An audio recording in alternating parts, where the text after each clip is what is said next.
नमस्कार दोस्तों, एक बार फिर से स्वागत है आपका हमारे YouTube चैनल जीएस बाय आकाश में।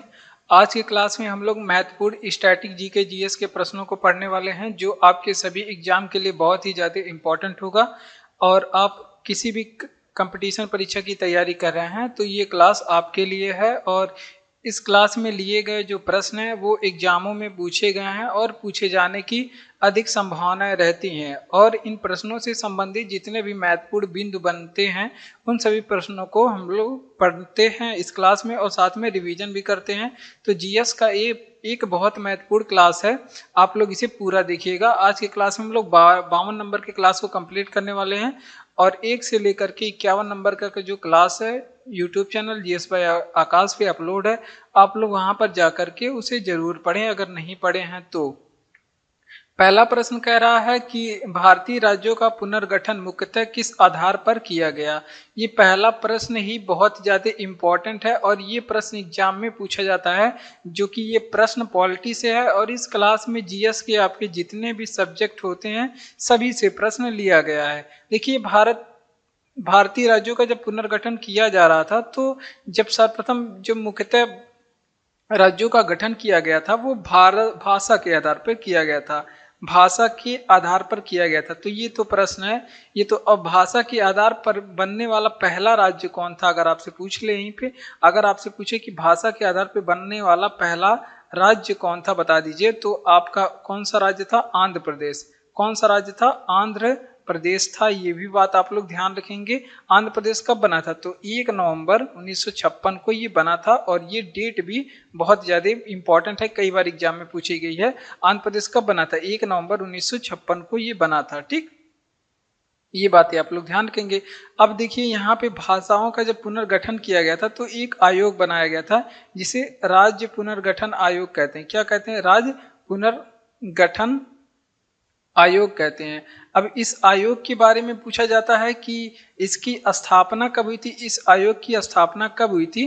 तो इसकी स्थापना हुई थी 1953 में। लेकिन ये भी पूछा जाता है कि इसने अपनी रिपोर्ट कब दी थी। रिपोर्ट कब दी थी? तो इन्होंने 1956 में अपनी रिपोर्ट दी थी। और इन्होंने बताया था, ये आयोग जो बताया था कि भारत में 14 राज्य बना दीजिए। कितना? 14 राज्य बना दीजिए और 6 केंद्र शासित प्रदेश बना दीजिए। 14 राज्य और 6 केंद्र शासित प्रदेशों की इसने सिफारिश की थी। और इस राज्य पुनर्गठन आयोग के अगर आपसे पूछे कि अध्यक्ष कौन थे, तो इसके अध्यक्ष थे कौन? फजल अली। कौन थे इसके अध्यक्ष?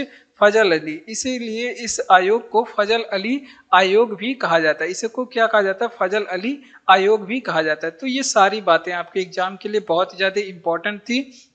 आप लोग सारी बातों को अच्छे से ध्यान से सुनेंगे, पढ़ेंगे और अपने कॉपी में नोट करेंगे। आपके आने वाले एग्जाम के लिए बहुत ही ज्यादा महत्वपूर्ण प्रश्न ये था। देखिए फिर से, देखिए क्या बताया गया है। कह रहा है कि भारतीय राज्यों का पुनर्गठन मुख्यतः किस आधार पर किया गया था। तो सबसे मुख्यतः भाषा के आधार पर किया गया था। एक आयोग बनाया गया था जिसका नाम था राज्य पुनर्गठन आयोग। इसको बनाया गया था 1953 में, इसकी स्थापना हुई थी। इसने रिपोर्ट दिया था 1956 में और कहा था कि 14 राज्य भारत में बना दीजिए और 6 केंद्र शासित प्रदेश बना दीजिए। और भाषा के आधार पर बनने वाला अपना पहला राज्य था आंध्र प्रदेश, जिसे 1 नवंबर सन 1956 को बनाया गया था।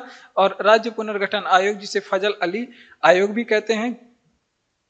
क्यों फजल अली आयोग कहते हैं? क्योंकि इसके अध्यक्ष कौन थे? फजल अली थे। कौन थे? फजल अली थे। ठीक, तो इतनी बातें आप लोग ध्यान रखेंगे। अगला प्रश्न है, सुमेलित करिए। देखिए, यहाँ पे कुछ प्रश्न दिए जाते हैं और उनको सुमेलित करना रहता है। जैसे कुछ यहाँ पे पत्र पत्रिकाएं भी दे देता है सुमेलित करने के लिए, और पुस्तक भी दे देता है सुमेलित करने के लिए। डैम यानी कि बांध और उनसे संबंधित नदियां, कुछ कारखाने किस राज्य में है, कुछ खनन क्षेत्र और वो खनिज से संबंधित प्रश्न दे देता है। ऐसे मिलान करना होता है। तो देखिए, अभी तो हमारे पास पत्र और पत्रिका आया है। कह रहा है कि हितवादी के संपादक, तो पत्र, ये पत्रिका है, इसके संपादक थे हितवादी के कौन थे? राजा राम मोहन, नहीं, गोपाल कृष्ण गोखले थे इसके संपादक। तो यहाँ पे गोपाल कृष्ण गोखले से मिलाएंगे। न्यू इंडिया और कॉमनवेल्थ, ये एनी बेसेंट की पत्रिका है। और संवाद कौमुदी किसकी पत्रिका है? तो संवाद कौमुदी ये राजा राम मोहन राय की पत्रिका है। किसकी है ये? तो संवाद कौमुदी ये राजा राम मोहन राय की। कहाँ पे हैं? यहाँ पे हैं। तो इनसे मिला देंगे। और बहिष्कृत भारत ये है भीमराव अंबेडकर की पत्रिका। तो इतनी बातें यहाँ पे ध्यान रखेंगे, सभी को ऐसे करके मिलाएंगे। और इस तरह के प्रश्न आप तभी पढ़ पाएंगे जब आपको जीएस में तभी आप इस तरह के प्रश्न सॉल्व कर पाएंगे जब आपके जीएस में अच्छे से पकड़ होगा। तो देखिए यहाँ पे अगर ऑप्शन इस तरह से देता है, अगर इसमें आप एक दो पुस्तक जान पा रहे हैं तो भी आप सही कर पाते हैं। देखिए अगला प्रश्न फिर आ गया, पॉलिटी से संबंधित है, कह रहा है और ये इंपॉर्टेंट है, कैबिनेट मिशन जो है इंपॉर्टेंट पार्ट है हमारे पॉलिटी का। तो देखिए क्या कह रहा है, कैबिनेट मिशन के सदस्य कौन कौन थे। तो यहाँ पे इसके 3 सदस्य थे। कौन थे? 3 सदस्य। एक थे आपके पैंथिक लॉरेंस, एक थे आपके स्टेफोर्ड क्रिप्स। यहाँ पे तीनों का नाम आप लोग ध्यान रखेंगे क्योंकि ये प्रश्न पूछा जाता है इनमें से कौन नहीं थे, ऐसे करके पूछा जाता है। स्टेफोर्ड क्रिप्स थे और तीसरे थे आपके कौन, एबी अलेक्जेंडर, या फिर एबी अलेक्जेंडर भी मिलता है। तो ये कैबिनेट मिशन के 3 सदस्य थे। ठीक, अगर आपसे पूछे कि कैबिनेट मिशन भारत कब आया था, ये भी बातें पूछा जाता है कि कैबिनेट मिशन भारत कब आया, तो ये 1946 को भारत आया था। ठीक, अगला अब बात कर लेते हैं अपने संविधान सभा के बारे में। यहाँ पे कैबिनेट मिशन संविधान सभा के निर्माण करने के लिए ही आया था। तो संविधान सभा से क्या प्रश्न पूछा जाएगा, अगर आपसे पूछे कि संविधान सभा की पहली बैठक कब हुई थी, तो ये आप लोग ध्यान रखेंगे 9 दिसंबर 1946 को संविधान सभा की पहली बैठक हुई थी। अगर आपसे पूछे कि संविधान सभा की अंतिम बैठक कब हुई थी, तो ये भी आप लोग ध्यान रखेंगे, ये हुई थी आपकी 24 जनवरी सन 1950 को संविधान सभा की अंतिम बैठक हुई थी। अगर आपसे पूछ ले कि संविधान सभा में कुल महिलाएं कितनी थी, तो ये आप लोग ध्यान रखेंगे, कुल महिला इसमें थी 15, जिसमें एक मुस्लिम महिला थी, बेगम एजाज रसूल करके नाम था। अगर आपसे पूछे कि संविधान सभा के अस्थायी अध्यक्ष कौन थे, अस्थायी अध्यक्ष और अस्थायी अध्यक्ष के बारे में दोनों पूछा जाता है। तो अस्थायी अध्यक्ष पूछे तो डॉक्टर राजेंद्र प्रसाद, कौन थे आपके, राजेंद्र प्रसाद थे। अस्थायी अध्यक्ष पूछ ले, अगर आपसे पूछे कि संविधान सभा के अस्थायी अध्यक्ष के नाम बता दीजिए, तो सच्चिदानंद सिन्हा थे। कौन थे? सच्चिदानंद सिन्हा थे। तो इतनी बातें आप लोग ध्यान रखेंगे, कौन थे? सच्चिदानंद सिन्हा थे। तो चलिए इसका रिवीजन करते हैं कि कैबिनेट मिशन के सदस्य कौन थे। तो इसमें 3 सदस्य थे, Pethick Lawrence, Stafford Cripps, A V Alexander, ये 3 सदस्य थे कैबिनेट मिशन के। और कैबिनेट मिशन भारत 1946 को आया था। संविधान सभा की पहली बैठक 9 दिसंबर 1946 को हुई थी। अंतिम बैठक 24 जनवरी 1950 को हुई थी। कुल महिला इसमें थी 15, जिसमें अस्थायी अध्यक्ष थे डॉक्टर राजेंद्र प्रसाद। कौन थे? अस्थायी अध्यक्ष डॉक्टर राजेंद्र प्रसाद और अस्थायी अध्यक्ष थे सच्चिदानंद सिन्हा। क्यों इन्हें अस्थायी अध्यक्ष बनाया गया था संविधान सभा के? क्योंकि ये सबसे बुजुर्ग थे, इसी वजह से इनको बनाया गया था। ठीक, अब अगर क्लास आपको अच्छा लग रहा हो तो क्लास को लाइक कर दीजिए, चैनल को सब्सक्राइब करके हमारे साथ जुड़ जाइए इसी तरह के रोज क्लास पाने के लिए। अब बढ़ते हैं हम लोग अपने अगले प्रश्न की ओर। अगला प्रश्न क्या कह रहा है, साइंस से आ चुका है अगला प्रश्न और महत्वपूर्ण प्रश्न है और एग्जाम में ये पूछा गया प्रश्न है। ये आप लोग ध्यान रखेंगे कि भ्रूण और गर्भाशय के बीच संपर्क बनाने वाली संरचना को क्या कहते हैं, बहुत ही ज्यादा इंपॉर्टेंट है। तो एक नली होती है जिसको क्या कहते हैं, प्लेसेंटा कहते हैं। क्या कहते हैं? इंग्लिश में इसे नली को कहते हैं प्लेसेंटा और हिंदी में इसे अपरा कह के संबोधित करते हैं। तो ये नली क्या करती है, भ्रूण और गर्भाशय के बीच में संपर्क बनाती है, यानी कि पोषण का आदान प्रदान होता है इसके रास्ते। तो ये बातें आप लोग ध्यान रखेंगे। अब कुछ प्रश्न पढ़ लेते हैं इससे रिलेटेड। अगर आपसे पूछे कि निषेचन की क्रिया कहाँ पे होती है, निषेचन की क्रिया कहाँ पे होती है, तो एक होता है फैलोपियन ट्यूब, इसका नाम आप लोग ध्यान रखेंगे।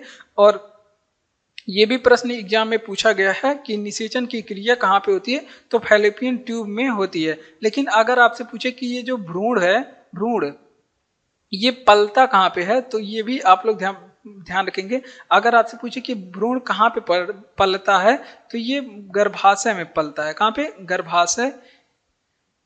गर्भाशय में ये पलता है। तो ये भी बातें आप लोग ध्यान रखेंगे। अगर आपसे पूछे कि भ्रूण के स्तर कितने होते हैं, ये भी बात एग्जाम में पूछी गई है। भ्रूण के स्तर लेयर कितने होते हैं, तो इसके 3 लेयर होते हैं। इनका नाम भी इंपॉर्टेंट है। एंडोडर्म होता है, एक एंडोडर्म होता है, एक मीसोडर्म होता है, मीसोडर्म और एक होता है आपका एक्टोडर्म। एंडोडर्म, मीसोडर्म, यहाँ पे नोट करेंगे, एंडोडर्म, मीसोडर्म और एक होता है एक्टोडर्म। और ये बातें भी पूछी जाती है कि गर्भाधान का समय कितने माह का होता है या कितने दिन का होता है। तो अगर आपसे पूछे कि गर्भधान का समय, तो गर्भधान का समय जो है 280 दिन होता है। ये पूरी बातें आप लोग ध्यान रखेंगे। यहाँ पे 9 माह होता है लेकिन 280 दिन लिया जाता है गर्भधान का समय। ऑप्शन में 280 दिन सही होता है। तो ये सारी बातें आप लोग यहाँ पे ध्यान रखेंगे। देखिए, भ्रूण और गर्भाशय के बीच संपर्क बनाने वाली जो संरचना होती है, जो नली होती है, उसे प्लेसेंटा कहा जाता है। इंग्लिश में इसे, हिंदी में इसे अपरा कहते हैं। निषेचन की क्रिया फैलोपियन ट्यूब में होती है। ये भी बातें आप लोग ध्यान रखेंगे। भ्रूण पलता है गर्भाशय में और भ्रूण के 3 स्तर होते हैं, एंडोडर्म, मेसोडर्म और एक्टोडर्म। और गर्भाधान का समय जो है 280 दिन होता है। कितना? 280 दिन होता है। ये भी बातें आप लोग ध्यान रखेंगे। अगला प्रश्न है, फिर साइंस से आ चुका है। कुछ यहाँ पे डिसीज पूछे जाते हैं, किस चीज की कमी से होता है, या किस विटामिन की कमी से होता है, या किस चीज की अधिकता से होता है। इस तरह के भी प्रश्न पूछे जाते हैं। तो अब पूछ रहा है यहाँ पे, मिनी माता रोग किसकी सेवन से होता है। बहुत ही ज्यादा इंपॉर्टेंट प्रश्न है और एग्जाम में पूछा गया है। तो ये मरकरी के सेवन से होता है, जिसे आप लोग पारा भी कहते हैं। पारा के सेवन से होता है। तो कुछ और भी रोग हैं जिनके बारे में पूछा जाता है, ये किस चीज के सेवन से होता है। अगर आपसे पूछे कि कटाई रोग किसके सेवन से होता है, ये भी प्रश्न एग्जाम में पूछा गया है कि कटाई रोग किस चीज के सेवन से होता है। तो ये कैडमियम के सेवन से होता है। किसके सेवन से? कैडमियम के सेवन से होता है। अगर आपसे पूछे कि ब्लू बेबी सिंड्रोम किसके सेवन से होता है, ब्लू बेबी सिंड्रोम ये किसके सेवन से होता है? तो ब्लू बेबी सिंड्रोम के बारे में आप लोग ध्यान रखेंगे। ये नाइट्रेट की अधिकता की वजह से होता है। शरीर में जब नाइट्रेट अधिक हो जाता है, नाइट्रेट की अधिकता की वजह से ये रोग होता है। तो ये भी बातें आप लोग ध्यान रखेंगे, ब्लू बेबी सिंड्रोम। अगर आपसे पूछे कि वहीं पे घेंघा रोग किसकी कमी से होता है, ये बहुत बार एग्जाम में पूछा गया है। इसको गलगंट या फिर गलसुआ भी बोला जाता है, घेंघा रोग को। तो घेंघा रोग अगर आपसे पूछे कि किसके सेवन से होता है, तो इसमें आयोडीन की कमी की वजह से ये रोग होता है। आयोडीन की कमी की वजह से ये रोग होता है। और ये बातें आप लोग ध्यान रखेंगे। और इसमें प्रभावित होता है आपका कौन सा ग्लैंड्स प्रभावित होता है? जो थायराइड ग्लैंड्स होता है वो प्रभावित होता है। तो ये भी बातें यहाँ पे आप लोग नोट कर लेंगे। ये थायराइड से संबंधित बीमारी है। चलिए इसका रिवीजन करते हैं कि मिनी माता रोग किसकी सेवन से होता है। तो ये मरकरी के सेवन से होता है, जिसे पारा भी कहते हैं। कटाई रोग ये कैडमियम की सेवन से होता है। ब्लू बेबी सिंड्रोम ये नाइट्रेट की अधिकता से होता है। और घेंघा रोग ये आयोडीन की कमी से होती है। तो ये बातें आप लोग ध्यान रखेंगे। अगर इस तरह के कोई प्रश्न पूछे जाते हैं तो आप लोग आसानी से जवाब दे पाएंगे। अगला प्रश्न फिर आ चुका है, कह रहा है कि भारत में तटीय सीमा वाले राज्यों की संख्या। तो ये है इंडियन जियोग्राफी, और इंडियन जियोग्राफी का महत्वपूर्ण प्रश्न है कि तटीय सीमा कितने राज्यों के पास है। आइए चलिए देखते हैं। तो यहाँ पे देखिए, भारत का जो प्रायद्वीपीय भाग है, तो उसके जो तटीय हैं 2 पार्ट में बटे हुए हैं। एक तो हो गया आपका पश्चिमी घाट, एक है आपका पश्चिमी, इसको कहते हैं, एक को कहते हैं पश्चिमी घाट, जिसको क्या बोलते हैं? जिसको सह्याद्री भी बोलते हैं। इसको क्या बोलते हैं? सह्याद्री भी बोलते हैं। इसमें जो है आपके कितने राज्य आएंगे? इसमें आपके टोटल 9 राज्य हैं। कितनी संख्या है? 9 है, जिसमें 5 राज्य इसमें आ जाएंगे। कौन कौन से आएंगे आप चलिए देखते हैं। तो सबसे पहले आता है आपका कौन सा राज्य? गुजरात आएगा, जिसके पास तटीय सीमा है, और ये सबसे बड़ी तटीय सीमा वाला राज्य है। कौन? इसके पास सबसे बड़ी तटीय सीमा है। ये भी बातें आप लोग ध्यान रखेंगे। फिर आ जाता है आपका गुजरात के जस्ट नीचे महाराष्ट्र आ जाता है। महाराष्ट्र के बाद आपका गोवा आ जाएगा। गोवा के बारे में याद रखेंगे, ये सबसे छोटा तटीय सीमा वाला राज्य है। उसके बाद आपका आ जाएगा कर्नाटक। कर्नाटक के बाद आपका आ जाएगा कौन सा? केरल। तो यहाँ पे ये 5 राज्य हैं जिनके पास तटीय सीमा है, जो पश्चिमी घाट में अपना स्थान बनाते हैं। अब आएगा पूर्वी घाट। पूर्वी घाट में ऐसे 4 राज्य हैं जिनके पास तटीय सीमा है। तो 4 और 5 टोटल मिला के 9 राज्य हैं जिनके पास तटीय सीमा है। पूर्वी घाट में कौन कौन सा है? देखिए, एक है आपका तमिलनाडु, और दूसरा है आपका तमिलनाडु के जस्ट ऊपर जाएंगे आपका आंध्र प्रदेश आ जाएगा। तमिलनाडु के ऊपर आंध्र प्रदेश आ जाएगा, जिसके पास तटीय सीमा है। उसके बाद आपका उड़ीसा आ जाएगा, जिसके पास तटीय सीमा है। उसके बाद आ जाएगा आपका पश्चिम बंगाल, जिसके पास क्या है? तटीय सीमा है। बंगाल। ठीक, तो ये बातें आप लोग ध्यान रखेंगे। ये है हमारे पास राज्य जिनके पास तटीय सीमा है। तो यहाँ पे सारी बातें दी गई हैं कि किसके पास कम तटीय सीमा है, किसके पास ज्यादा तटीय सीमा है और कौन सा सबसे बड़ा राज्य है। तो ये बातें आप लोग ध्यान रखेंगे कि भारत में तटीय सीमा वाले राज्य टोटल 9 है। तो 2 भागों में, एक पश्चिमी घाट पे स्थान बनाते हैं, पूर्वी घाट पे स्थान बनाते हैं। पश्चिमी घाट को क्या बोलते हैं? सह्याद्री बोलते हैं। और यहाँ पे 5 राज्य आते हैं: गुजरात, महाराष्ट्र, गोवा और कर्नाटक, केरल। गोवा के पास सबसे छोटी तटीय सीमा और गुजरात के पास सबसे बड़ी तटीय सीमा, और पूर्वी घाट पे 4 राज्य: तमिलनाडु, आंध्र प्रदेश, उड़ीसा और पश्चिम बंगाल। ठीक, इतनी बातें आप लोग ध्यान रखेंगे। अब बढ़ेंगे हम लोग अपने अगले प्रश्न की ओर। अगला प्रश्न है, कह रहा है कि पादशाहनामा का रचयिता कौन है? तो ये देखिए अति महत्वपूर्ण प्रश्न है मेडुअल हिस्ट्री से। किसका है? मेडुअल हिस्ट्री से। तो यहाँ पे जीएस के आपके सभी सब्जेक्ट से यहाँ पे प्रश्न लिया गया है। मेडुअल हिस्ट्री से प्रश्न क्या कह रहा है कि पादशाहनामा के रचयिता, तो ये मुगल वंश से संबंधित पुस्तक है। और मुगलों से संबंधित या फिर हर राजाओं से संबंधित जो भी पुस्तकें होती हैं वो एग्जाम में पूछी जाती हैं। लेकिन अभी इस प्रश्न में हम लोग मुगलों से संबंधित जितने भी पुस्तक होते हैं वो सभी हम लोग पढ़ने वाले हैं। तो देखिए यहाँ पे अब्दुल हमीद लाहौरी ने इस पुस्तक को लिखा था। किसने? अब्दुल हमीद लाहौरी ने। ठीक, अब क्या क्या प्रश्न यहाँ पे हम लोग पढ़ सकते हैं, देखिए। और अब्दुल हमीद लाहौरी ये शाहजहां के दरबारी कवि थे। शाहजहां के दरबारी कवि थे और उनके विद्वान भी थे। ये भी बातें आप लोग ध्यान रखेंगे। ये शाहजहां के दरबारी कवि थे। तो ये पूरी बातें आप लोग यहाँ पे ध्यान रखेंगे। अब आगे बात कर लेते हैं कुछ पुस्तकों के बारे में। अगर आपसे पूछे कि शाहजहां, यहाँ पे शाहजहां नामा की अगर रचयिता अगर आपसे पूछ ले कौन है, शाहजहां नामा की रचयिता कौन है, तो शाहजहां नामा के जो रचयिता है इनायत खान है। कौन है? ये आप लोग ध्यान रखेंगे कौन है? इनायत खान है। ये बातें आप लोग ध्यान रखेंगे। अब अगर आपसे पूछ ले कि हुमायूं नामा के रचयिता के नाम बताइए, हुमायूं नामा जो कि एग्जाम में पूछा गया है, आप लोग नहीं कह सकते कि नहीं पूछा गया है, जरूर। ये गुलबदन बेगम ने लिखा था। किसने लिखा था? गुलबदन बेगम ने। और एक बार नहीं, कई बार एग्जाम में प्रश्न पूछा गया है। गुलबदन बेगम ने इसको लिखा था। तो ये भी बातें आप लोग ध्यान रखेंगे। अब आ गया आपका बाबर नामा। बाबर नामा अब आपसे पूछे किसने लिखा, तो ये बाबर की आत्मकथा है। तो जाहिर सी बात है कौन लिखेगा? बाबर ही लिखेगा। जिसकी आत्मकथा है वो ही लिखता है। तो इस वजह से इसे किसने लिखा? बाबर ने लिखा। अगर आपसे पूछे कि अकबर नामा किसने लिखा? अकबर नामा, तो ये अबुल फजल लिखे थे। कौन थे? अबुल फजल, जो 9 रत्नों में से एक थे। इन्होंने लिखे थे। अबुल फजल नामक ये लिखे थे अकबर नामा। आइए चलिए इस प्रश्न का रिवीजन करते हैं कि पादशाहनामा का रचयिता कौन है। तो अब अब्दुल हमीद लाहौरी पादशाह नामक पुस्तक लिखे थे। ये शाहजहां के दरबारी कवि थे और शाहजहां के दरबार में ये विद्वान भी थे। ठीक, ये दोनों बातें आप लोग ध्यान रखेंगे। और शाहजहां नामा किसने लिखा था? इनायत खान ने लिखा था। महत्वपूर्ण है, आप लोग याद रखेंगे। हुमायूं नामा अति महत्वपूर्ण, गुलबदन बेगम ने। और बाबर नामा उससे भी ज्यादा महत्वपूर्ण, बाबर ने लिखा था। और अकबर नामा बहुत ही बहुत ही बहुत ही महत्वपूर्ण, ये अबुल फजल ने लिखा था। सभी प्रश्न एग्जाम में पूछे जाने वाले हैं और इंपॉर्टेंट है। ठीक, अगला प्रश्न आ चुका है कि कौन सी नदी ज्वार नदमुख बनाती है। तो ये महत्वपूर्ण है और किससे है? ये इंडियन ज्योग्राफी से प्रश्न है। क्या कह रहा है? कौन सी नदी ज्वार नदमुख बनाती है। तो इस तरह के प्रश्न पूछे जाते हैं, नदियों से संबंधित प्रश्न। लंबाई कितनी है, कहाँ से निकलती है, कहाँ लुप्त होती है, कितनी जलप्रपातें हैं, कौन कौन सी जलप्रपातें हैं, कहाँ कहाँ हैं। तो ये सभी बातें हम लोग यहाँ पे पढ़ने वाले हैं। तो ज्वार नदमुख जिसे एस्चुरी भी बोलते हैं, वो 2 नदियां यहाँ पे मुख्य रूप से आप लोग ध्यान रखेंगे। जो ऑप्शन में ज्यादा मिलता है, नर्मदा एंड ताप्ती। और भी नदियां ज्वार नदमुख बनाती हैं, लेकिन यहाँ पे ऑप्शन ज्यादा तो मिलता है नर्मदा और ताप्ती के बारे में।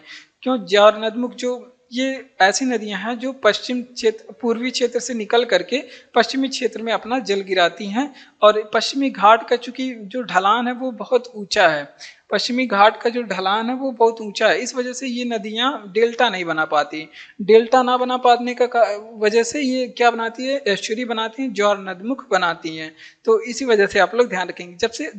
जबकि अगर आपसे पूछे कि कौन कौन सी नदियां डेल्टा का निर्माण करती हैं, अगर आपसे पूछे कि कौन कौन सी चीज नदियां डेल्टा का निर्माण करती हैं, तो यहाँ पे कई नदियां हैं जो डेल्टा का निर्माण करती हैं। जैसे अगर आपसे पूछे कि गंगा, इसका भी ढलान मंद है, गंगा हो गया आपका, ब्रह्मपुत्र हो गया, ब्रह्मपुत्र हो गया, गोदावरी हो गया, गोदावरी, ये सभी नदियां जो है जल अपना कहाँ गिराती हैं, ये सभी नदियां पूर्वी घाट पे अपना जल गिराती हैं। इस वजह से महानदी, ये सभी नदियां क्या बनाती हैं, डेल्टा बनाती हैं। ठीक, अभी यहाँ पे नर्मदा के बारे में हम लोग थोड़ी सी और चर्चा कर लेते हैं, क्योंकि प्रमुख नदी है भाई, उत्तर भारत की यहाँ पे प्रमुख नदी है नर्मदा। और यहाँ से क्या पूछा जाता है, उद्गम कहाँ से होता है, नर्मदा के बारे में पूछा जाता है कि उद्गम कहाँ पे होता है, तो अमरकंटक से इसका उद्गम होता है। अमरकंटक कहाँ पे है, मध्य प्रदेश में है।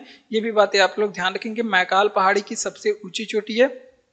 इसकी लंबाई पूछी जाती है, ये 1312 किलोमीटर है। कितना, 1312 किलोमीटर।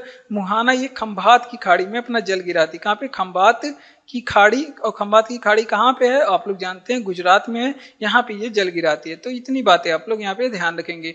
कौन सी नदी ज्वार नदमुख बनाती है, तो नर्मदा और ताप्ती नदियां ज्वार नदमुख बनाती हैं। जबकि डेल्टा पूछे कौन कौन सी नदियां बनाती हैं, तो गंगा, ब्रह्मपुत्र, गोदावरी और भी नदियां बनाती हैं। लेकिन ये प्रमुख नदी है जिसे एग्जाम में पूछे जाने की ज्यादा संभावना है, इस वजह से ये बताया गया। अब नर्मदा के बारे में देखेंगे, उद्गम कहाँ से होता है, तो अमरकंटक, मध्य प्रदेश से, लंबाई 1312 किलोमीटर और खंभात की खाड़ी में अपना जल गिराती है। अगला प्रश्न है, क्या कह रहा है कि गांधी सागर बांध किसका हिस्सा है। अब यहाँ पे बांध के बारे में एग्जाम में पूछे जाते हैं कि कौन से नदी पे कौन सा बांध बना हुआ है, कौन से नदी पे कौन सी जलप्रपात बनी हुई है, किस राज्य में ये जलप्रपात या फिर बांध पड़ता है। तो इस तरह के प्रश्न पूछे जाते हैं, लेकिन कुछ घबराने की आवश्यकता नहीं है, यहाँ पे हम लोग सब पढ़ने वाले हैं। तो देखिए, गांधी सागर बांध किसका हिस्सा है, तो ये चंबल नदी का हिस्सा है, क्योंकि ये चंबल नदी पे बना हुआ है। किस नदी पे, चंबल नदी पे बना हुआ है। और ये पूछिए अगर कहाँ पे बना हुआ है, तो मध्य प्रदेश में। आइए चलिए कुछ डैम और उनसे संबंधित नदियों के बारे में पढ़ते हैं। अगर आपसे पूछे कि सरदार सरोवर बांध बता दीजिए, सरदार सरोवर बांध बता दीजिए किस नदी पे बना हुआ है। तो सरदार सरोवर बांध जो है ये नर्मदा नदी पे बना हुआ है, नर्मदा नदी पे। और किस राज्य में बना हुआ है, तो ये भी बातें आप लोग ध्यान रखेंगे, गुजरात में बना हुआ है सरदार सरोवर बांध। अगर आपसे पूछे कि जायकवाड़ी परियोजना किस नदी पे है, जायकवाड़ी परियोजना ये किस नदी पे है, तो ये आप लोग बताएंगे कि इसी की ताप्ती नदी पे है, ताप्ती नदी पे है। ये भी बातें आप लोग ध्यान रखेंगे। जायकवाड़ी परियोजना किस नदी पे है, गोदावरी की ताप्ती, ये गोदावरी नदी पे है। इसे आप लोग बताएंगे, ये आप लोग बताएंगे, मैं थोड़ा सा भूल रहा हूँ, तो ये आप लोग बताएंगे। अगला प्रश्न है, अगर आपसे पूछे कि हीराकुंड बांध, जो कि बहुत ही ज्यादा इंपॉर्टेंट है, हीराकुंड बांध जो कि विश्व का सबसे लंबा बांध है, ये किस नदी पे बना हुआ है, ये महानदी पे बना हुआ है। किस राज्य में है, तो ये उड़ीसा राज्य में। कहाँ पे, उड़ीसा राज्य में है। ये भी बातें आप लोग ध्यान रखेंगे। निम्मू बाजुगो बांध अगर आपसे पूछ ले, बहुत ज्यादा इंपॉर्टेंट है, निम्मू बाजुगो, ये बांध कहाँ पे स्थित है, तो ये निम्बू बाजुगो बांध जो है ये सिंधु नदी पे स्थित है। किस नदी पे, सिंधु नदी पे स्थित है। अलमाटी बांध बहुत ज्यादा इंपॉर्टेंट है, अलमाटी, अलमाटी बांध ये किस नदी पे बना हुआ है, तो ये कृष्णा नदी पे बना हुआ है। किस नदी पे, कृष्णा नदी पे। तो ये सभी बांध आप लोग यहाँ पे ध्यान रखेंगे। आइए चलिए इसका रिवीजन करते हैं कि गांधी सागर बांध किसका हिस्सा है, तो ये चंबल नदी का हिस्सा है। चंबल किसकी सहायक है, ये भी आप लोग बता दीजिए, रंगे हाथ ये भी आप लोग बता दीजिए। अगर आपसे पूछे सरदार सरोवर बांध, तो नर्मदा नदी पे गुजरात राज्य में है। जायकवाड़ी परियोजना आप लोग बताएंगे, क्योंकि आप लोग के लिए यहाँ पे जगह छोड़ा गया है। और हीराकुंड बांध महानदी पे बना हुआ है, उड़ीसा में, विश्व का सबसे लंबा बांध है। निम्बू बाजुगो बांध सिंधु नदी पे बना हुआ है। और अलमाटी बांध किस नदी पे है, कृष्णा नदी पे बना हुआ है। तो इस तरह के प्रश्न पूछे जाते हैं एग्जाम में, आप लोग हल्के में नहीं लेंगे, इसे वजन में लेंगे। ठीक, बढ़ते हैं अपने अगले प्रश्न की ओर। अगला प्रश्न है कि किस राज्य में काबुल लामजाओ राष्ट्रीय उद्यान स्थित है। तो यहाँ पे अब राष्ट्रीय उद्यानों से संबंधित प्रश्न पूछे जाते हैं, तो हम लोग थोड़े थोड़े करके रोज प्रश्न पढ़ेंगे राष्ट्रीय उद्यानों से संबंधित, बांधों से संबंधित, पुस्तकों से संबंधित, जिससे हमको याद हो जाए। तो रोजाना क्लास को लेना है। और इम्पोर्टेंट प्रश्न है यहाँ पे, देखिए काबुल लामजाओ पार्क बहुत ज्यादा इंपॉर्टेंट है। किस किस राज्य में पूछा है, हाँ, तो ये मणिपुर में स्थित है। कहाँ पे, मणिपुर में स्थित है। अगर आपसे पूछे कि ये जो है काबुल लामजाओ नेशनल पार्क, ये एकमात्र भारत का तैरता नेशनल पार्क है। ये कैसा नेशनल पार्क है, तैरता नेशनल पार्क। अब नदी या झील पे होगा तभी ये तैरेगा। तो अगर आपसे पूछे कि किस झील पे बना हुआ है, तो भी ये आप लोग ध्यान रखेंगे लोकटक झील में बना हुआ है। किस झील में? लोकटक झील में बना हुआ है। तो ये बातें आप लोग ध्यान रखेंगे। आइए चलिए कुछ बांधों के बारे में देख लेते हैं। अगर आपसे पूछे कि महात्मा गांधी बांध कहाँ पे बना हुआ है, महात्मा गांधी नेशनल पार्क कहाँ पे बना हुआ है, तो ये नेशनल पार्क है पोर्ट ब्लेयर। लेकिन पोर्ट ब्लेयर का नाम चेंज हो गया है।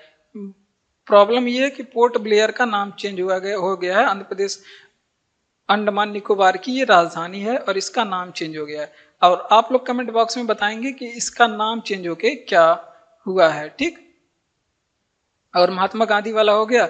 अब अगर आपसे पूछे कि वाल्मीकि नेशनल पार्क, कुछ नेशनल पार्क के बारे में आप लोग जरूर याद रखेंगे। अगर आपसे पूछे कि वाल्मीकि नेशनल पार्क कहाँ पे स्थित है, तो ये बिहार में स्थित है। कहाँ पे? बिहार में स्थित है। अगर आपसे पूछे कि केवला देव एंड सरिस्का ये कहाँ पे स्थित है, केवला देव एंड सरिस्का नेशनल पार्क कहाँ पे स्थित है, तो ये राजस्थान में स्थित है। कहाँ पे? राजस्थान में स्थित है। ठीक, नंदन कानन अगर आपसे पूछ ले, नंदन कानन नेशनल पार्क कहाँ पे स्थित है, तो ये नंदन कानन नेशनल पार्क जो है ये उड़ीसा राज्य में स्थित है। तो इन सभी राज्यों के, इन सभी नेशनल पार्कों के बारे में आप लोग जरूर ध्यान रखेंगे। आइए चलिए बढ़ते हैं हम लोग अपने अगले प्रश्न की ओर। अगला प्रश्न किस राज्य में, तो काबुल लामजाओ नेशनल पार्क, इसका रिवीजन करेंगे, मणिपुर में है।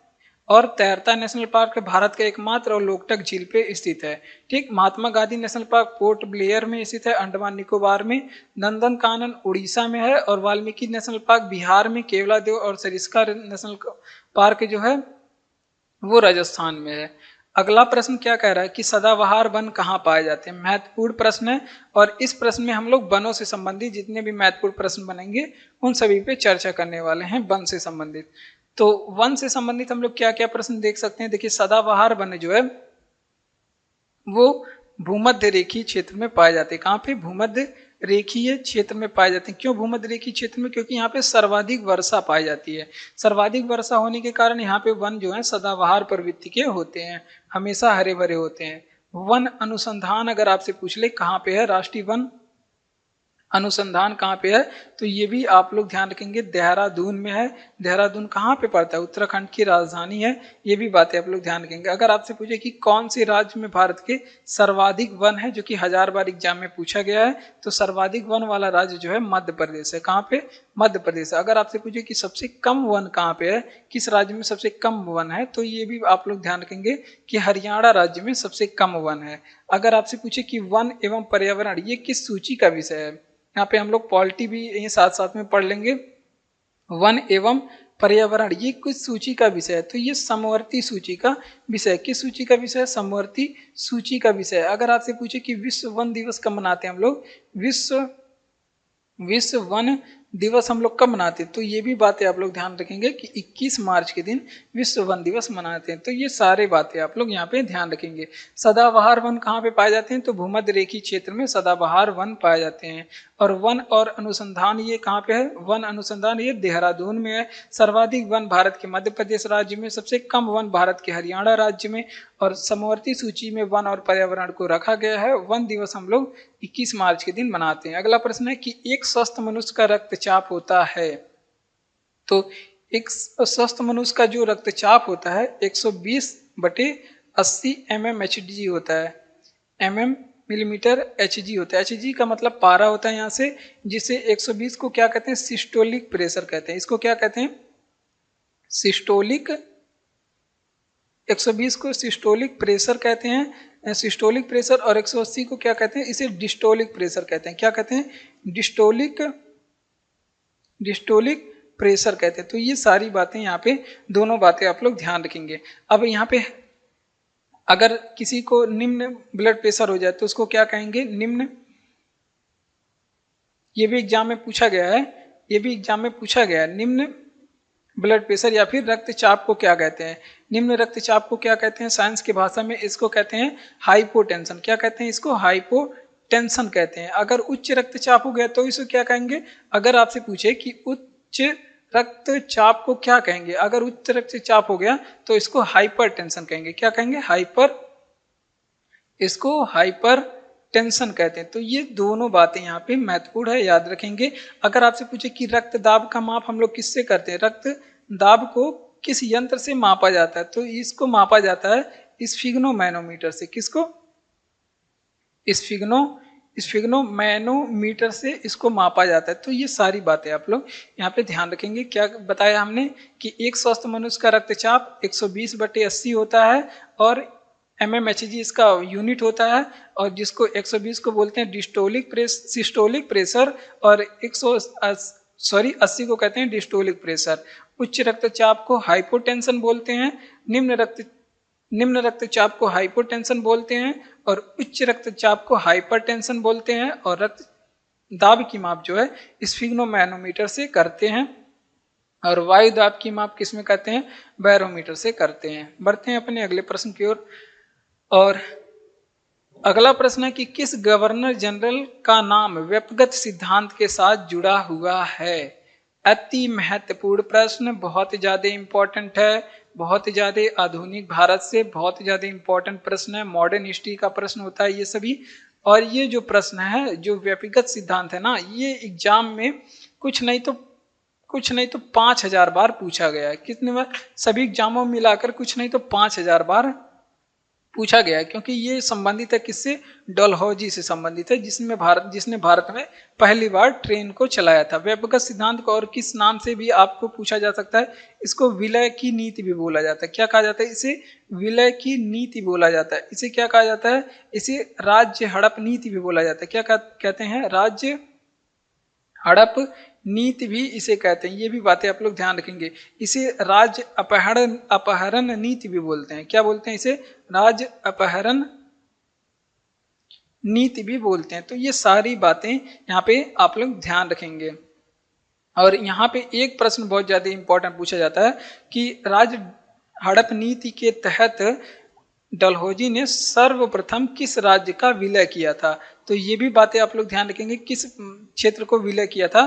तो सबसे पहले विलय किया था इसने सतारा को। सतारा कहाँ पे पड़ता है? महाराष्ट्र में पड़ता है। और ये 1948 में मिला लिया था। कहाँ पे? ब्रिटिश साम्राज्य में। ठीक, तो इतनी बातें आप लोग ध्यान रखेंगे। इसी तरह से सिख राज्य को भी मिलाया था, इसी तरह को जो है अवध क्षेत्र को भी मिलाया था। तो ये कुशासन का आरोप लगाकर। तो ये प्रश्न बहुत ज्यादा इंपॉर्टेंट है। चलिए इसका रिवीजन करते हैं। क्या बताया गया कि किस गवर्नर जनरल का नाम व्यक्तिगत सिद्धांत के साथ जुड़ा हुआ है? तो डलहौजी का नाम जो है व्यक्तिगत सिद्धांत के बारे में से जुड़ा हुआ है। कई बार अब यहाँ से प्रश्न संबंधित डलहौजी से हम लोग बहुत पढ़ते रहते हैं। इसे विलय की नीति भी बोला जाता है, राज्य हड़प नीति भी बोला जाता है, राज्य अपहरण नीति भी बोला जाता है। तो ये तीनों चारों बातें आप लोग ध्यान रखेंगे। और सर्वप्रथम इन्होंने सतारा महाराष्ट्र को 1948 में विलय कर लिया था ब्रिटिश साम्राज्य में। अगला प्रश्न है कि सुंदर वन कहाँ पाए जाते हैं? तो देखिए सुंदर वन जो है ये गंगा ब्रह्मपुत्र के डेल्टा क्षेत्र में पाया जाता है। गंगा एंड ब्रह्मपुत्र का जो डेल्टा का क्षेत्र है उसमें पाया जाता है। ब्रह्मपुत्र का डेल्टा क्षेत्र में ये वन पाए जाते हैं। इसे क्या कहा जाता है? सुंदर वन को। इसे मैग्रोव वन भी बोला जाता है। क्या बोला जाता है? मैग्रोव वन भी इसे कहा जाता है। ये भी बातें आप लोग ध्यान रखेंगे। अब बात कर लेते हैं यहाँ पे गंगा और ब्रह्मपुत्र क्षेत्र में ही विश्व का सबसे बड़ा डेल्टा बनता है। क्या बनता है? विश्व का सबसे बड़ा डेल्टा का निर्माण होता है। अब सबसे बड़ा डेल्टा का नाम क्या है? उसको बोलते हैं सुंदर वन बोलते हैं। क्यों सुंदर वन ही बोलते हैं? क्योंकि यहाँ पे सुंदरी नामक वृक्ष पाया जाता है, इस वजह से इसे क्या बोलते हैं? सुंदर वन बोलते हैं। सुंदर वन डेल्टा इसका नाम पड़ा हुआ है। और कहाँ पे? भारत के पश्चिम बंगाल राज्य में। किस राज्य में? पश्चिम बंगाल राज्य में, भारत में है। ठीक, अगर आपसे पूछे कि विश्व का सबसे बड़ा नदी द्वीप कौन सा है? विश्व का सबसे बड़ा नदी द्वीप बता दीजिए कौन सा है? तो वो है आपका माजुली नदी द्वीप। कौन सा है? माजुली नदी द्वीप। किस नदी पे बना हुआ है? तो ये ब्रह्मपुत्रा नदी पे बना हुआ है। किस नदी पे? ब्रह्मपुत्रा नदी पे बना हुआ है। और किस राज्य में है? तो असम राज्य में है। तो ये सारी बातें यहाँ पे आप लोग ध्यान रखेंगे। आइए चलिए रिवीजन करते हैं इसका। कह रहा है कि सुंदरवन कहाँ पाए जाते हैं? तो ये गंगा ब्रह्मपुत्र डेल्टा क्षेत्र में पाए जाते हैं। और इंडियन जियोग्राफी से भैया ये महत्वपूर्ण प्रश्न था। और ये सुंदरी नामक वृक्ष होने की वजह से इनका नाम पड़ा है। यहाँ पे सुंदरवन जो है ये वन का नाम है, ठीक। और ये ब्रह्मपुत्र और गंगा के डेल्टा क्षेत्र में पाया जाता है। और बात करते हैं कि सुंदरवन डेल्टा जो है ये पश्चिम बंगाल राज्य में विश्व का सबसे बड़ा डेल्टा है, वो भारत में है। और माजुली नदी द्वीप विश्व का सबसे बड़ा नदी द्वीप है, ये भी आपके भारत के असम राज्य में है। अगला प्रश्न है कि यारकर शब्द का प्रयोग किया जाता है। तो देखिए यहाँ पे ऐसे कुछ खेल से संबंधित शब्द दिए जाते हैं और ये पूछा जाता है कि फला शब्द किस खेल से संबंधित है।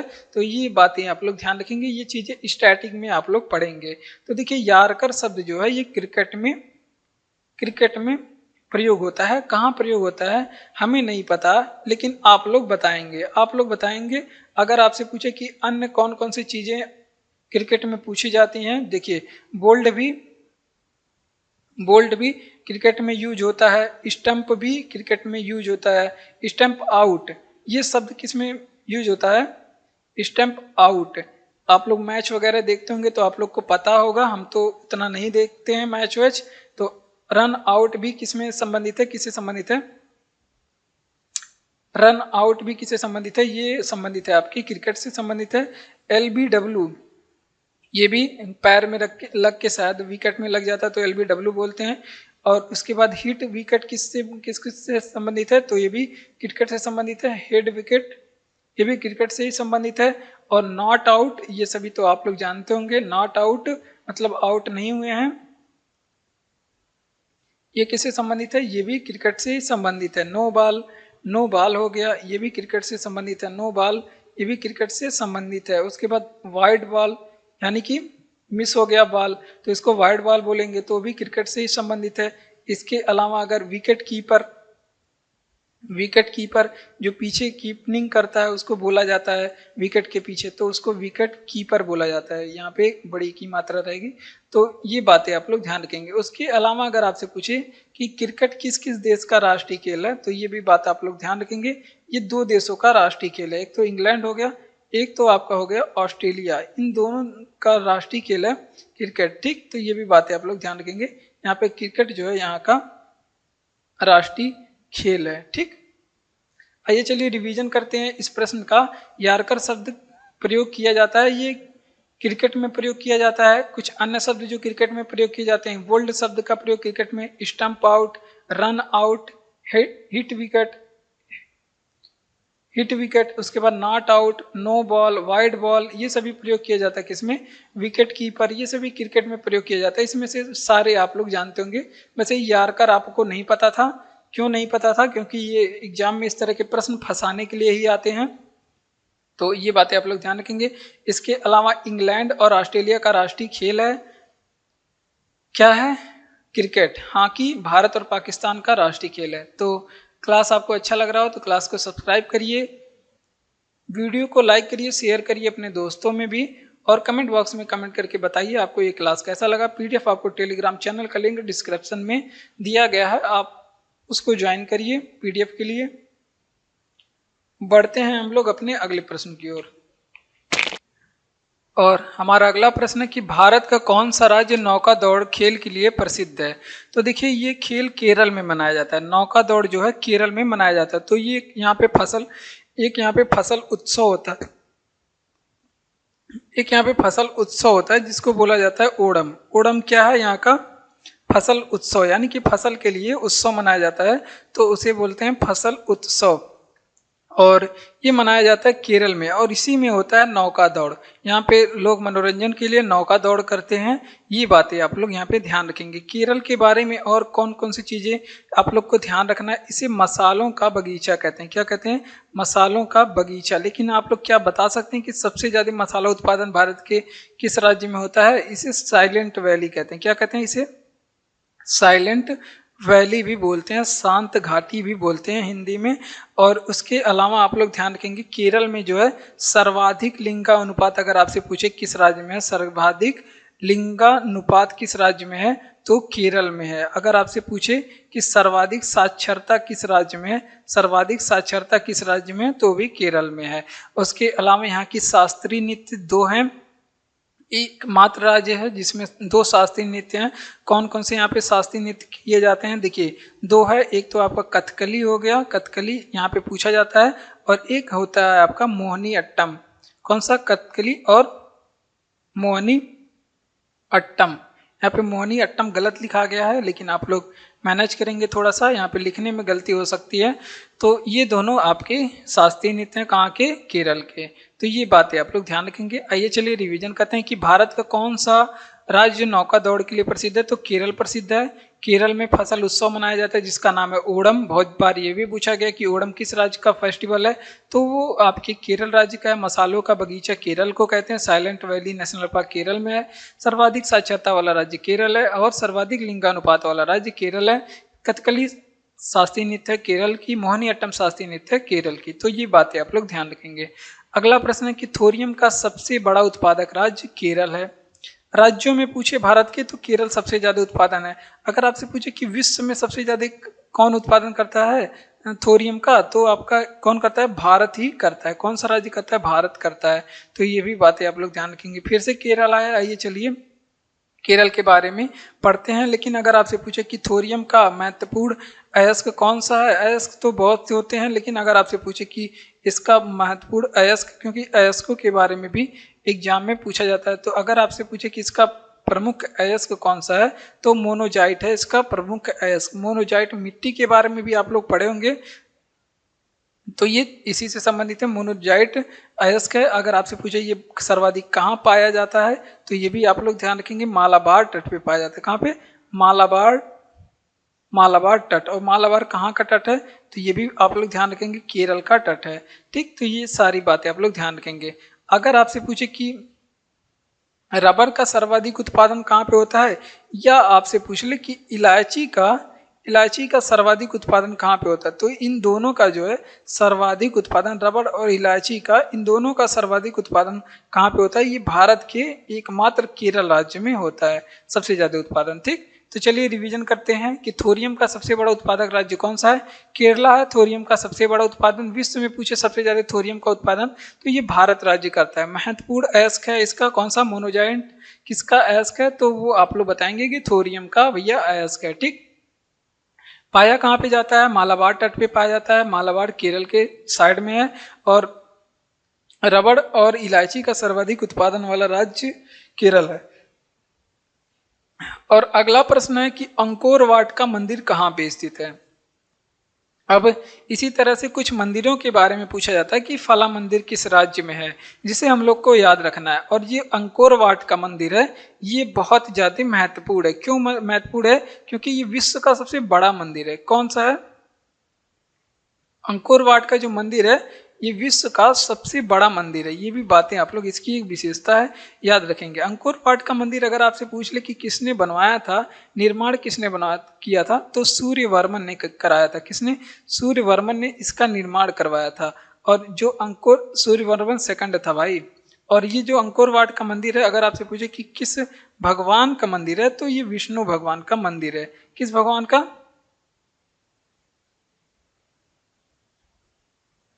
ये जो किस भगवान का मंदिर है? विष्णु भगवान का मंदिर है। तो ये भी बातें साथ में आप लोग ध्यान रखेंगे। अब ये कंबोडिया में स्थित है। कहाँ पे? अगर आपसे पूछे कहाँ पे स्थित है, तो कंबोडिया में स्थित है। आइए चलिए कंबोडिया के बारे में थोड़ी सी बातें कर लेते हैं। अगर आपसे पूछे कि कंबोडिया की राजधानी बता दीजिए कहाँ पे है, तो यहाँ की राजधानी क्या है? नामपे है। नामपे यहाँ की राजधानी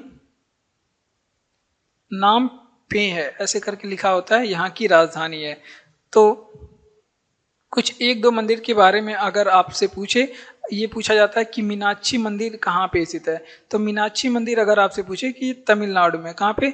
तमिलनाडु में। अगर आपसे पूछे किस भगवान की मूर्ति है, ये भी बहुत ज़्यादा इंपॉर्टेंट होता है, क्योंकि पूछा जाता है किस भगवान की मूर्ति होती है, यहाँ पे किस भगवान की पूजा की जाती है, तो वहाँ पे शिव और पार्वती की पूजा की जाती है। अगर आपसे पूछे कि अक्षरधाम मंदिर कहाँ पे स्थित है, यहाँ पे ऐसा मंदिर पूछ लिया जहाँ पे आप लोग को ऑप्शन दिया जाए तो गेस भी नहीं लगा पाएंगे।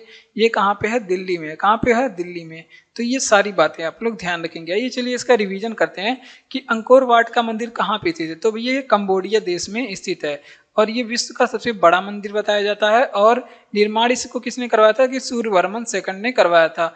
ये विष्णु भगवान का मंदिर है। राजधानी कंबोडिया की नाम पे है। मीनाक्षी मंदिर पूछे तमिलनाडु में स्थित है। शिव और पार्वती का मंदिर है। अक्षरधाम मंदिर कहाँ पे स्थित है?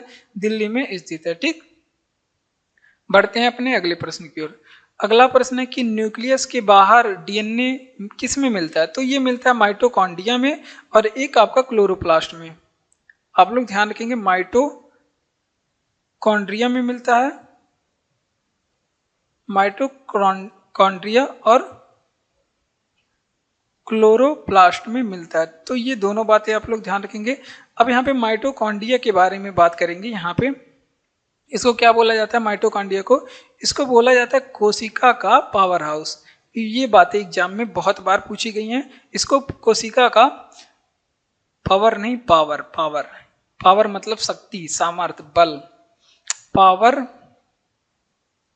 हाउस बोला जाता है। ठीक, ये बातें आप लोग ध्यान रखेंगे। इसे कोशिका का पावर हाउस। डीएनए की बात करें तो अगर ये पूछे डीएनए क्या है? एक आनुवांशिक पदार्थ है। ये क्या है? आनुवांशिक। डीएनए हमारे शरीर में एक आनुवांशिक पदार्थ है और इसके बारे में बात कर लेते हैं। डीएनए के बारे में अगर आपसे पूछे कि इसकी खोज किसने की थी, डीएनए की खोज किसने की थी, तो इसकी खोज वाटसन एंड क्रिक ने किया था। किसने किया था? वाटसन एंड क्रिक ने किया था।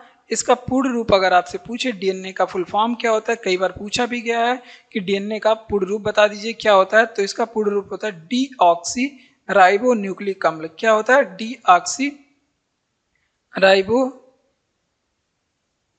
न्यूक्लिक एसिड या फिर अम्ल होता है। ठीक, ये सारी बातें यहाँ पे ध्यान रखेंगे। आइए चलिए इसका रिवीजन करते हैं कि न्यूक्लियस के बाहर डीएनए किस में मिलता है? तो माइटोकॉन्ड्रिया और क्लोरोप्लास्ट में न्यूक्लियस के बाहर डीएनए मिलता है। कोशिका का पावर हाउस कहा जाता है माइटोकॉन्ड्रिया को। कोशिका का आनुवांशिक पदार्थ होता है डीएनए। खोज डीएनए की किए थे वाटसन एंड क्रिक, ये भी एग्जाम में पूछा गया है। आनुवांशिक पदार्थ है, ये भी एग्जाम में पूछा गया है। डीएनए का फुल फॉर्म एग्जाम में पूछा गया है। तो माइटोकॉन्ड्रिया कोशिका का पावर हाउस, ये भी एग्जाम में पूछा गया है।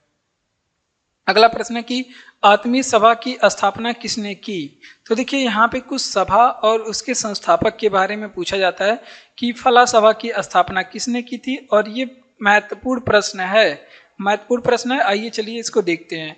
देखिए अगर आत्मीय सभा की स्थापना पूछे तो इसको किए थे राजा राम मोहन राय ने। राजा राम मोहन राय ने इसकी स्थापना की थे।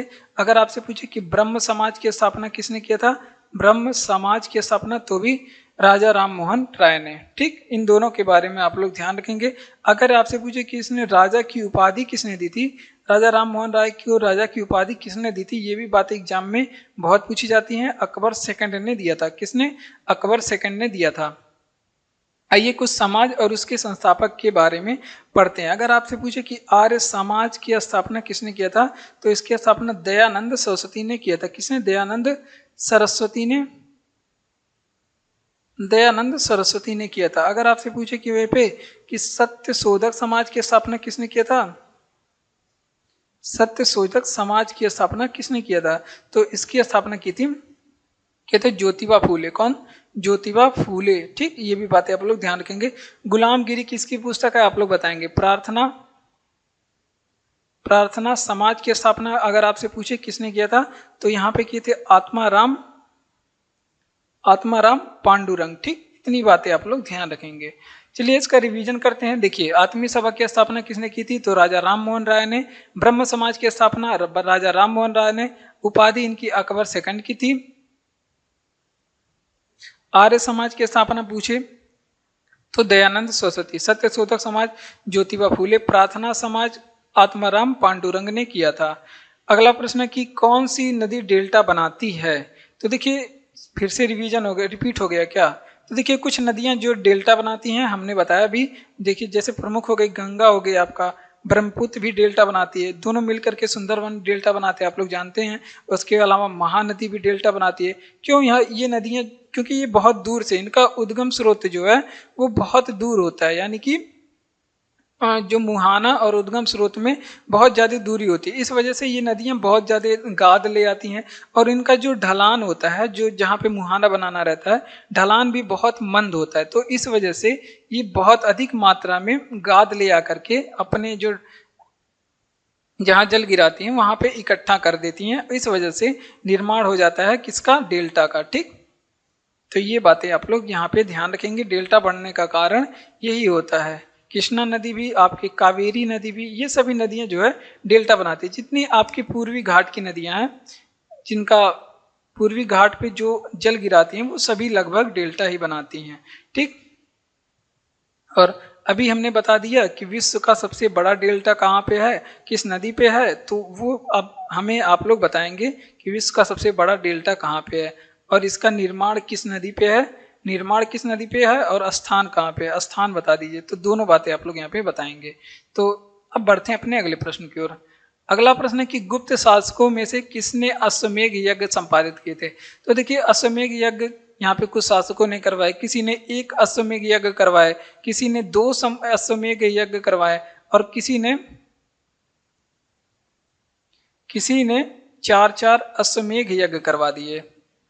तो ये पूछा जाता है कि किसने कितने अश्वमेध यज्ञ करवाए। तो आइए चलिए इसी के बारे में चर्चा कर लेते हैं। समुद्रगुप्त के बारे में नहीं, हम लोग आज अश्वमेध यज्ञ के बारे में चर्चा करेंगे। समुद्रगुप्त के बारे में इसे इतना जानेंगे कि इन्हें भारत का नेपोलियन कहा जाता है। इनको एक चित्र, मतलब इनका एक फोटो मिला था सिक्के पे, वो वीणा बजाते हुए। तो इन्हें संगीत प्रेमी भी कहा जाता है और इनको लिच्छवी दोहित्र भी कहा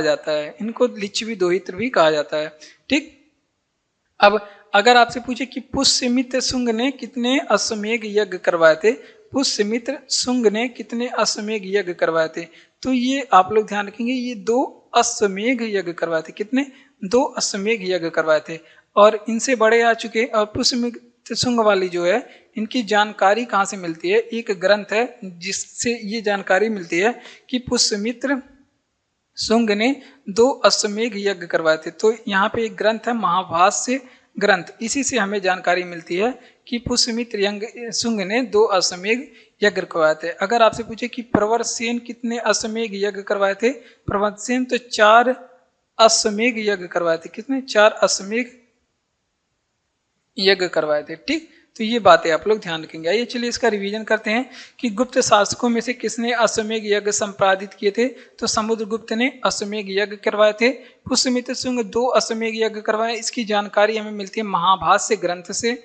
ठीक, ये बातें आप लोग ध्यान रखेंगे। प्रवरसेन ने 4 अश्वमेध यज्ञ करवाए थे। ठीक, प्रवरसेन ने 4 अश्वमेध यज्ञ करवाए थे। अगला प्रश्न है कि विक्रम संवत किसने आरंभ किया। तो कुछ संवत चलाए गए थे। विक्रम संवत हो गया, शक संवत हो गया, विक्रम संवत, शक संवत, हिजरी संवत हो गया। इसके अलावा गुप्त संवत भी था। तो ये सभी पूछे जाते हैं कि किसने चलवाया था, कितना कब इसको चलवाया था, ये बातें। तो अगर विक्रम संवत पूछे तो इसको चलवाए थे चंद्रगुप्त द्वितीय। कौन चलवाए थे, चंद्रगुप्त सेकंड इस संवत को चलवाए थे।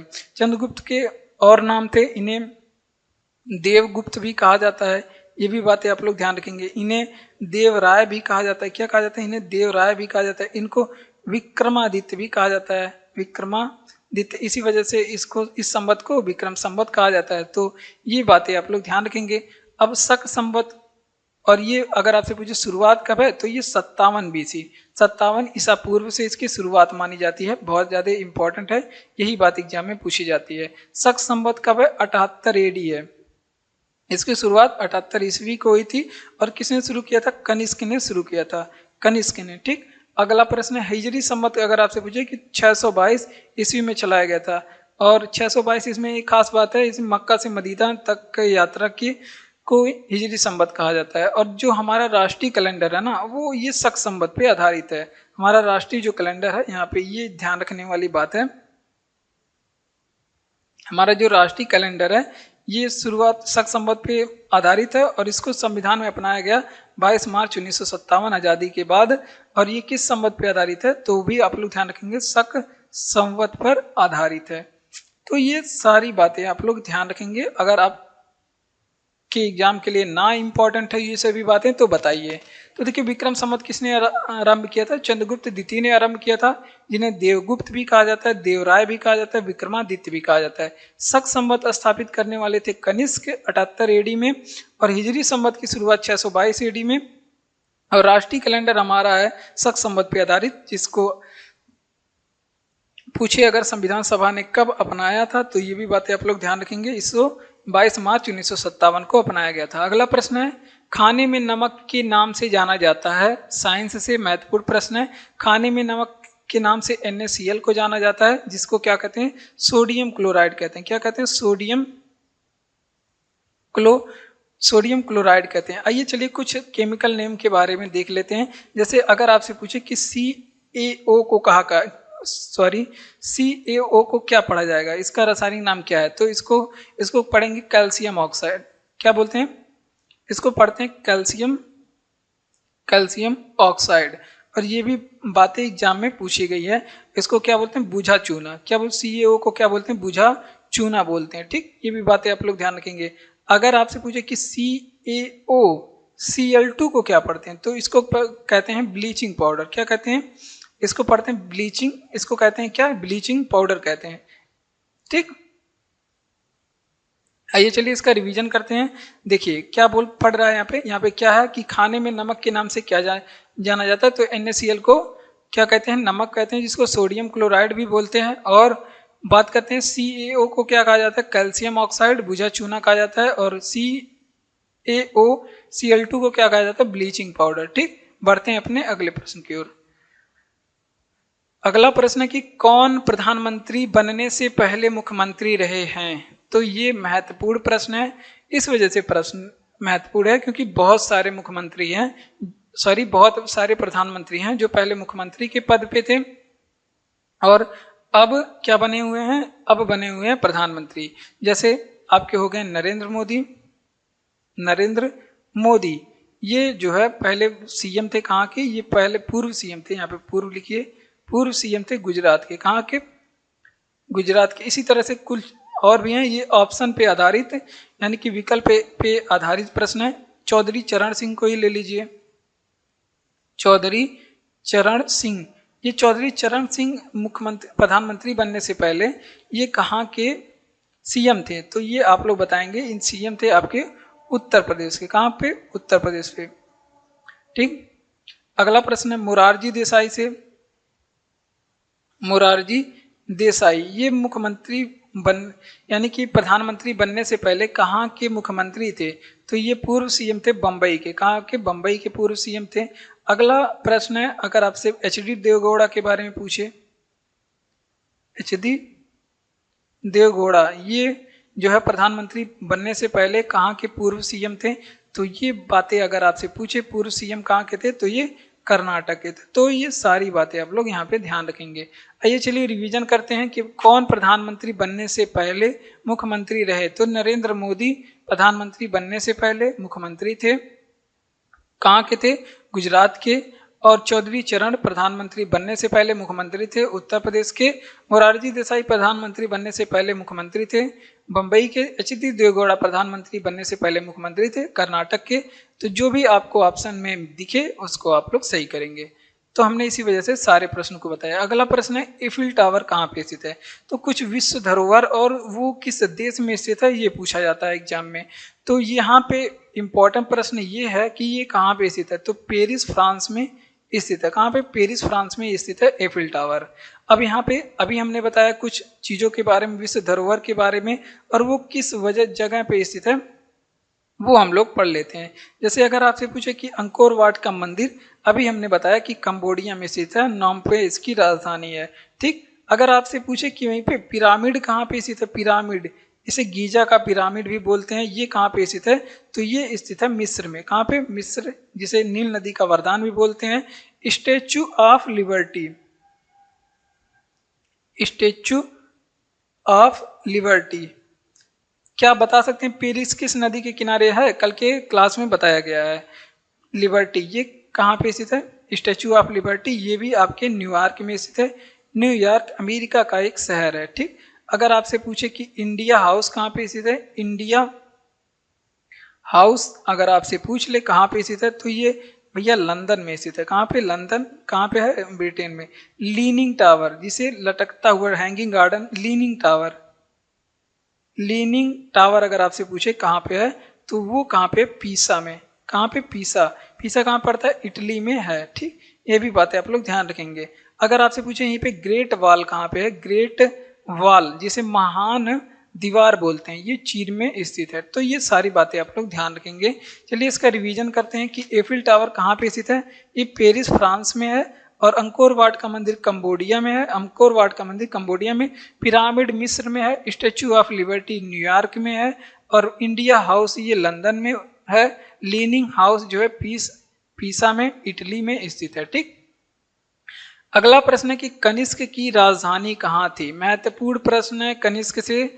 तो इसकी राजधानी थी पुरुषपुरा। क्या थी राजधानी इसकी? पुरुषपुरा, जिसको क्या बोलते हैं? इसे पेशावर भी बोला जाता है, पेशावर। यहाँ पे इनकी राजधानी थी पुरुषपुरा में। कनिष्क के बारे में बहुत ही ज़्यादा इंपॉर्टेंट है यहाँ पे कनिष्क हमारे एग्जाम के लिए। इनके दरबार में कुछ लोग रहते थे। इनके दरबार में कौन कौन से लोग रहते थे ये भी पूछा जाता है कि अश्वघोष किसके दरबार में रहते थे, तो वो कनिष्क के दरबार में। नागार्जुन बहुत इंपॉर्टेंट है, नागार्जुन किसके दरबार में रहते थे, तो भी कनिष्क के दरबार में। और इनके जो चिकित्सक थे जिनका नाम क्या था? चरक। चरक किसके दरबार में रहते थे? वो भी कनिष्क के दरबार में रहते थे। सभी इंपॉर्टेंट बातें यहाँ पे बताई गई हैं। ये चिकित्सक थे कनिष्क के दरबार में। अब पूछा जाएगा कि रेशम मार्ग का किसने निर्माण करवाया था। रेशम मार्ग जिसको क्या बोलते हैं? सिल्क रोड बोलते हैं। क्या बोलते हैं? Silk road. ये किसने बनवाया था? तो वो भी आपके कनिष्क ने ही बनवाया था। इन्होंने शक संवत शुरू किया था, अभी हमने बताया था। अब शक संवत के बारे में 78 AD में इन्होंने शुरू किया था। और चौथी बौद्ध संगीति बहुत ही ज्यादा इंपॉर्टेंट है। चौथी बौद्ध संगीति कब हुई थी? तो चौथी बौद्ध संगीति ईस्वी की प्रथम शताब्दी यानी कि 98 AD में हुई थी। और ये कहाँ पे हुई थी? कुंडल वन कश्मीर में। इनके ही समय में कुंडल वन कश्मीर में हुई थी। ठीक, तो ये भी बातें आप लोग ध्यान रखेंगे। और इसको शासनकाल किसका था? कनिष्क का शासनकाल था। तो ये सारी बातें पूछी जाती हैं। चलिए इसका रिवीजन करते हैं कि कनिष्क की राजधानी क्या थी? पुरुषपुरा या फिर पेशावर। क्या क्या बातें पूछी जाती कनिष्क से? महत्वपूर्ण बातें कि इनके दरबार में कौन कौन से रहते थे, तो अशोक घोष, नागार्जुन, चरक जो कि चिकित्सक थे। और ये चरक बहुत ज्यादा इंपॉर्टेंट है। रेशम मार्ग का निर्माण सिल्क रोड कनिष्क ने करवाया था। चौथी बौद्ध संगीति इनके समय में हुई थी जो ईस्वी की प्रथम शताब्दी थी। 4 बौद्ध संगीतियां हुई टोटल। इसके बाद नहीं हुई क्योंकि कहाँ पे? वो कुंडल वन कश्मीर में। बढ़ते हैं अपने अगले प्रश्न की ओर। अगला प्रश्न देखिए, यहाँ पे कुछ संगठन और उनके मुख्यालय के बारे में एग्जाम में पूछी जाती है। जैसे देखिए अंतर्राष्ट्रीय श्रम संगठन का मुख्यालय अगर आपसे पूछे जिनेवा में स्थित है। कहाँ पे? जिनेवा में। लेकिन कुछ बहुत सारे संगठनों का मुख्यालय जिनेवा में। अगर आपसे पूछे कि विश्व व्यापार संगठन का मुख्यालय कहाँ पे स्थित है? विश्व व्यापार संगठन का मुख्यालय कहाँ पे स्थित है? जिनेवा में। अगर आपसे पूछे कि विश्व स्वास्थ्य संगठन का मुख्यालय कहाँ पे स्थित है? विश्व स्वास्थ्य संगठन का मुख्यालय कहाँ पे स्थित है? जिनेवा में। अगर आपसे पूछे कि रेड क्रॉस का मुख्यालय कहाँ पे स्थित है? रेड क्रॉस का, तो सभी का जो है मुख्यालय कहाँ पे है? जिनेवा में स्थित है। अगर हाँ एक छूट गया, अंकटाड पूछ ले। अगर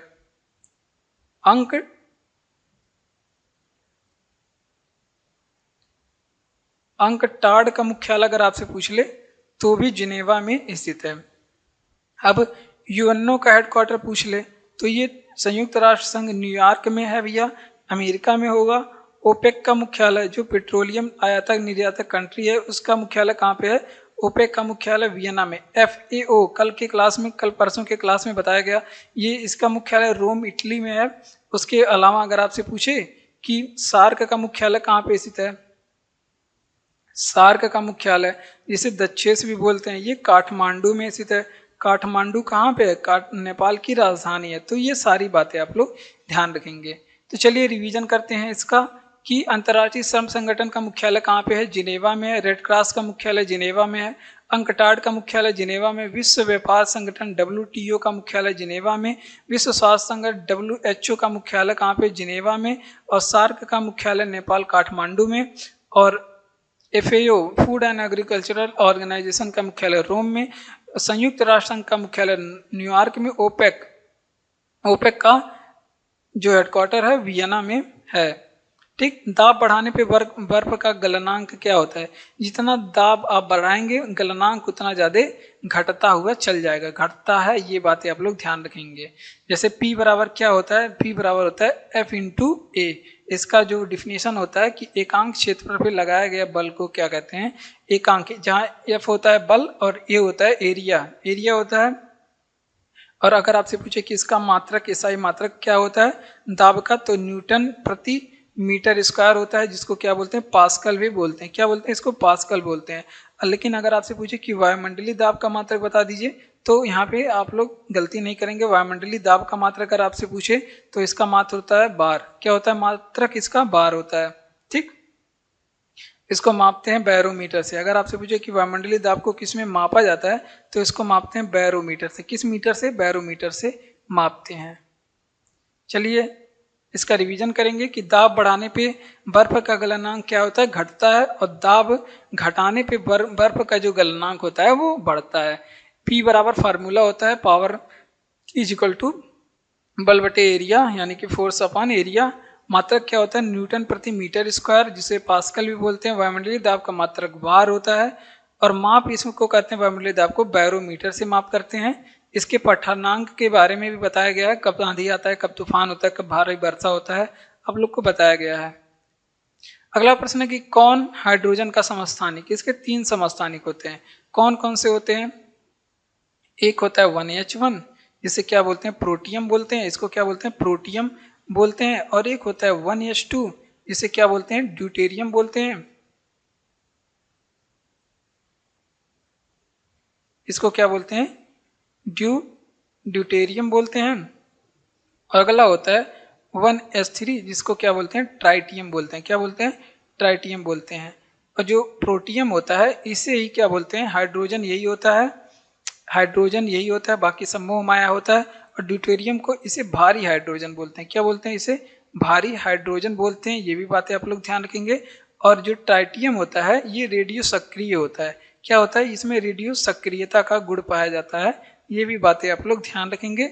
और अगला बात, हाइड्रोजन का अगर आपसे पूछे खोज किसने किया था, तो इसका खोज किए थे हेनरी कैवेंडिश ने। किसने किया था? हेनरी कैवेंडिश ने इसको खोज किया था। ये भी बात एग्जाम में पूछी गई है। उसके अलावा ये सबसे हल्की तत्व है, सबसे हल्की तत्व भी है, और सबसे हल्की गैस भी है। ठीक, तो ये दोनों बातें आप लोग ध्यान रखेंगे। चलिए इसका रिवीजन करते हैं कि कौन हाइड्रोजन का समस्थानिक है। तो 3 समस्थानिक 1H1, 1H2, 1H3, और इसको क्या बोलते हैं? Protium, deuterium, tritium. हाइड्रोजन होता है 1H1, और भारी हाइड्रोजन होता है 1H2, और ट्राइटियम जो है तो इसमें रेडियो सक्रियता का गुण पाया जाता है। हाइड्रोजन की खोज हेनरी कैवेंडिश ने किया था। सबसे हल्की तत्व होती है या फिर गैस हाइड्रोजन। ठीक, बढ़ते हैं अपने अगले प्रश्न की ओर। तो जय हिंद। आज की क्लास में बस इतना ही। अगर आपको क्लास अच्छा लगा हो तो क्लास को जरूर लाइक करिए, चैनल को सब्सक्राइब करिए, वीडियो को अपने दोस्तों तक भी शेयर करिए। इसी तरह की और भी क्लास पाने के लिए धन्यवाद।